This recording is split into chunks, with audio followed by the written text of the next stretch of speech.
When you see naturals with their hair flourishing and looking all rosy and all those elegant hairstyles they could do with their hair, you begin to daydream of how beautiful your journey will be until you start. I know it can be so intimidating, especially if you have the same hair type. Hi family, welcome back to my channel, and if you are new here, welcome to Rosy Natural. So this is part 1 or episode 1 if you may of a series I'm beginning, especially for new naturals. But no matter how long you've been on this journey, you could learn a thing or two. So this series is about me sharing my experience, the struggles I had when I went natural, how I overcame some, and how I'm still working on others. Before we continue, don't forget to click the like button, as it helps YouTube to recommend this video to others who are in need of this very content. If the comb is your enemy, raise your hand in the comment section.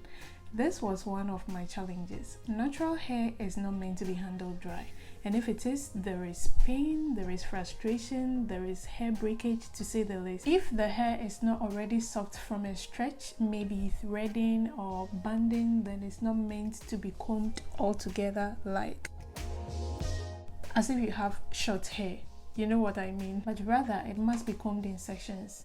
So what I do, I spray some water all over my hair, not to make it wet but rather damp, just to help with the manageability. And then section off a workable portion, get the rest out of the way by using a hair clip or a scrunchie.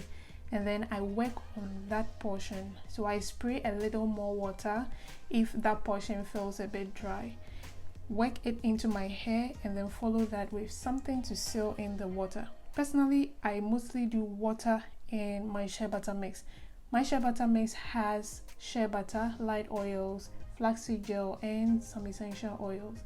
And depending on the season, I do add some form of humectant, mostly glycerin, and this works well for my hair. There are other ways to moisturize your hair depending on your hair porosity. I'll leave a link to a video made by Green Beauty on how to moisturize your hair based on your hair porosity. I highly recommend that you watch that video if you're having trouble with how to moisturize your hair. Now, to comb the hair, it's advisable to start combing from the ends and work your way up gently to the roots until the section is fully detangled. That way, the comb is able to glide through the hair easily by the time you are getting to the roots.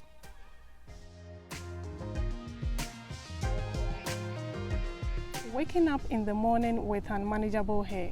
That was one of my challenges. I used to wake up a lot of the times with dried, tangled, and unmanageable hair unless I already had a protective style on. If you have busy mornings, then you know how frustrating that could be. But that's now in the past. What I do now is I moisturize my hair and keep it in stretch styles before going to bed unless I already have a protective style on. I know that does sound like a lot of work, but trust me, it saves my mornings. Because all I have to do in the morning is to take down the style and then restyle my hair the way I want to before I walk out. The easiest method of hair stretching I can recommend to you is banding.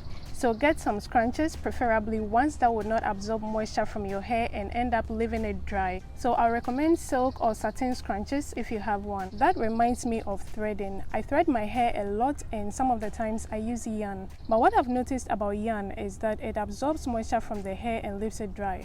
So if you use yarn to thread your hair, my advice, don't leave it in for too long, otherwise it will leave the hair dry. I also use satin hair bonnet and silk pillowcase at bedtime, as they do not absorb much moisture from my hair like the cotton materials do, leaving my hair almost dry by morning.